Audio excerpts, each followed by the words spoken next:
We staan hier bij de school van Kenia, basisschool nog steeds. Ik sta hier nu met de directeur en heel veel publiek. Bonjour monsieur, je suis Jouke. Est-ce qu'il y a un nouveau bâtiment planifié déjà? La situation va rester comme ça avec les deux adultes?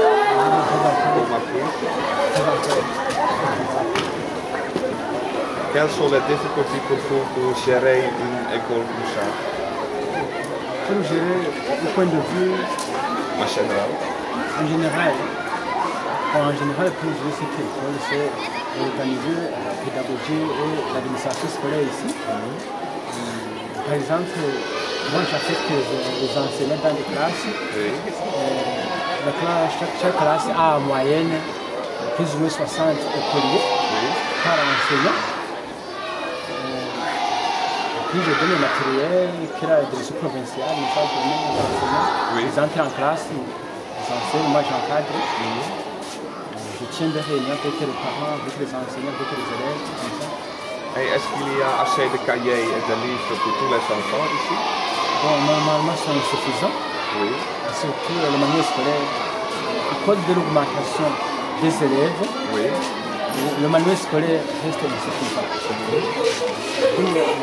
Le gouvernement a fait la gratuité de scolarité. Oui. Mais au point de vue matériel, ça reste un peu bien sérieux. Surtout le livre. Oui. Un seul livre peut être préparé par plus ou moins 4 ou 5 élèves. Ah, bon. Mais même les élèves aussi, les écoliers n'ont pas de cahiers suffisants. Ils peuvent se présenter à l'école sans stylo. Puis on lui dit pourquoi est-ce que tu es venu sans stylo?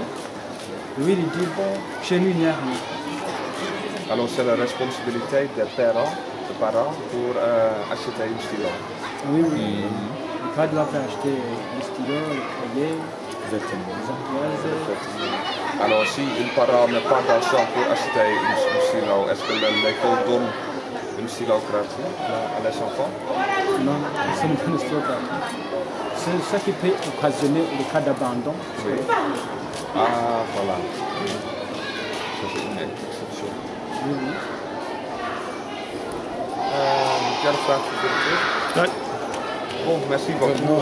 Il faut demander les différents motifs d'abandonner l'école pour les enfants quand ils ont déjà commencé.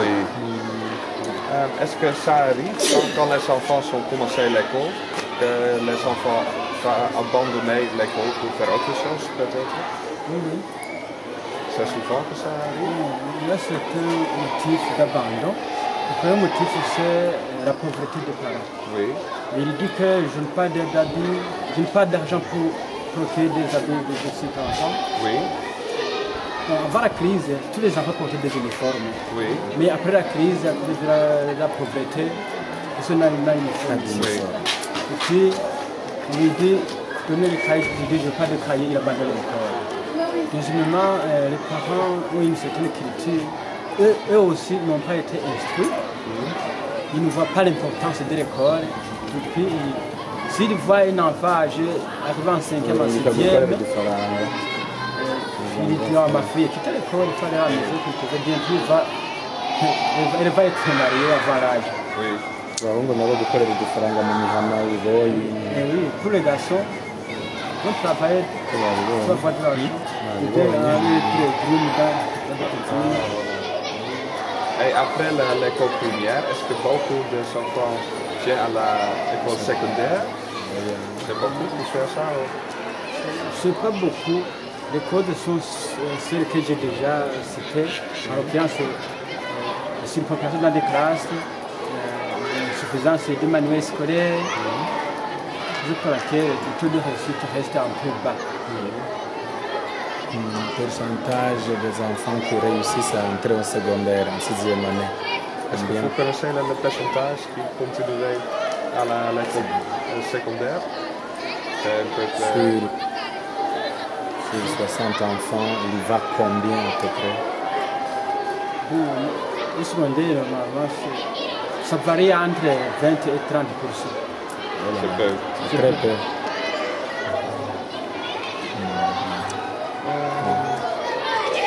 Est-ce qu'on peut regarder l'endroit ici de l'école? On peut visiter ensemble. Oui. On peut visiter. Merci. Oui. Ja. ga nog even een beetje de omgeving kijken. Bedankt maar. Poser la question sur le domaine de l'eau et de la sanitation des bâtiments. Comment ils entretiennent les bâtiments, comment ils arrivent à l'entretien, la propreté et où ils trouvent de l'eau. Pour l'entretien de ces bâtiments ici, pour l'école, est-ce qu'il y a suffisamment de l'eau pour les bâtiments, pour faire le nettoyage de la latrine? Normalement, plus de qui en général. Oui. Les enfants doivent aller chercher de l'eau dans des marais à plus ou moins de 1 à 2 km.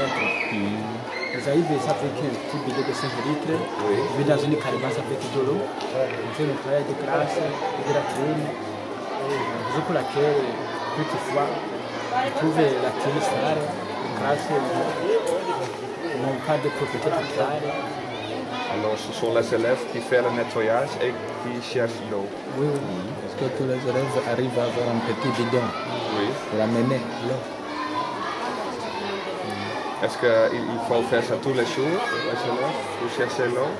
Non, on fait ça. On roule. On fait un relais. Pour les classes, le nettoyage se fait à la fin de la semaine. Mais pour la tribune, c'est chaque jour, malgré cette insuffisance et un manque de qualité. Alors, pour utiliser les sources en bas. C'est ça. Voilà.